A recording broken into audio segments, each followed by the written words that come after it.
Mustafa Kemal Atatürk adalah presiden penghancur Khalifah Utsmani. Anda tahu siapa Mustafa Kemal Atatürk? Dialah presiden pertama dari Republik Turki sekuler. Dialah dalang dibalik kekacauannya Khilafah Utsmani sampai Khilafah Utsmani harus runtuh pada 3 Maret 1924. Dan ketika Mustafa Kemal Atatürk berkuasa di Turki, dia menjadi diktator pertama di dalam dunia Islam. Dia memerintah dengan tangan besi.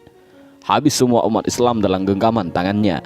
Tangannya berlumuran darah umat Islam yang menghendaki agar Khalifah Utsmani kembali menghiasi bumi Istanbul. Mustafa Kemal juga yang menghapus segala bentuk hukuman syariah. Dia yang menghapus hukum potong tangan bagi pencuri, hukum rajam bagi penzina, hukum qisas bagi pembunuh, lalu digantinya dengan hukum penjara. Tak hanya itu, Mustafa Kemal juga menghapus hukum waris, menyamaratakan ahli waris laki-laki dengan ahli waris perempuan, menghapus hukum hijab bagi muslimah, mengubah Masjid Hagia Sophia menjadi museum, kalimat azan diganti menjadi bahasa Turki, menggalakkan minum-minuman kamar di tempat umum, dan menjadikan majelis-majelis ilmu, kemudian menggantikannya dengan tempat-tempat lokalisasi pelacuran dan diskotik. Tak hanya mengubah sistem pemerintahan Turki yang Islami menjadi sekuler, Mustafa Kemal juga memiliki sifat sombong sebagaimana Firaun. Dalam suatu kesempatan, Mustafa Kemal berpidato di hadapan para tentara ex-tentara khilafah. Dalam pidatonya itu, Mustafa Kemal membanggakan dirinya dengan berkata, "Kini sekarang siapa yang berkuasa, aku atau Tuhan?" Dengan perasaan takut, para tentara itu serentak mengucapkan, "Andalah paduka yang kami takutkan sekarang."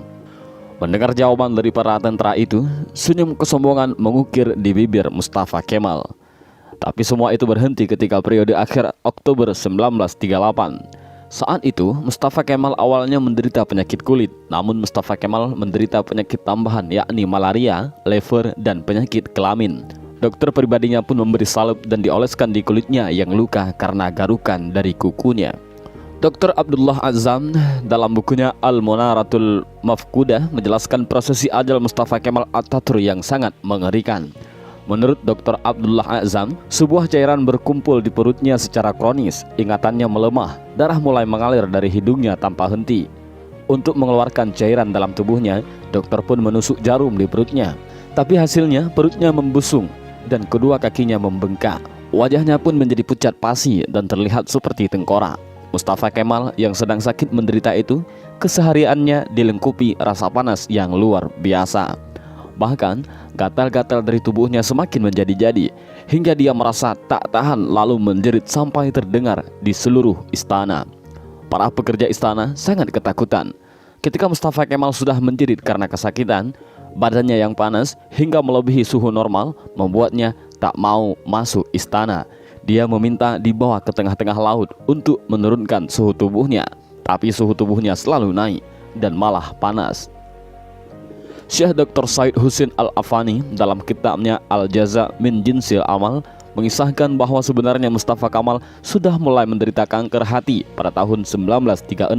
Tapi anehnya para dokter yang mendiagnosa baru mengetahui Mustafa Kemal terkena kanker hati pada tahun 1938. Dan puncaknya, pada pagi hari tanggal 10 November 1938, Mustafa Kemal dinyatakan mati oleh tim dokter. Sakratul maut yang amat mengerikan bagi pengkhianat dan penghancur Khalifah Utsmani.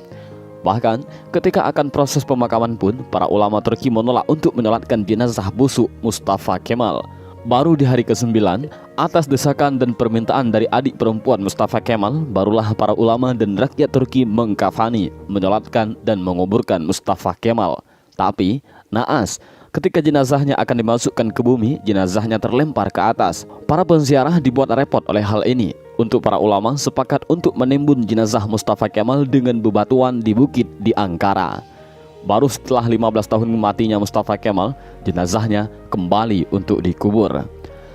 Tapi lagi-lagi, bumi menolak jenazah Mustafa Kemal. Hingga akhirnya jenazah Mustafa Kemal dimasukkan ke dalam Museum Etnografi di Ankara, Turki. Jenazahnya ditimbun dengan bebatuan marmer yang bobotnya sampai 44 ton. Dan jika Anda pergi ke Museum Etnografi di Turki untuk melihat makam Mustafa Kemal, para pemandu museum pasti akan menyemprotkan parfum yang paling wangi ke pakaian Anda. Sebab Jika Anda sudah mendekati makam Mustafa Kemal, pasti akan tercium bau yang lebih busuk dari bangkai. Pihak museum pun mengakui jika sumber bau busuk itu bukan dari WC ataupun septic tank yang bocor, melainkan di areal makam Mustafa Kemal Atatürk. Kisah ini memberikan i'tibar, seperti kata beberapa ulama, kalau kamu benci dan mencoba menjegal khilafah, maka kamu akan melawan Allah. Lihat, kematian yang mengerikan menimpa Mustafa Kemal Atatürk, si penjegal dan penghancur khilafah Utsmani. Aroma bau yang keluar dari makam Mustafa Kemal adalah cara Allah memperingatkan kepada siapa saja yang mencoba sombong dengan kekuasaannya dan melawan syariatnya, maka dia akan mendapatkan kematian yang terhina.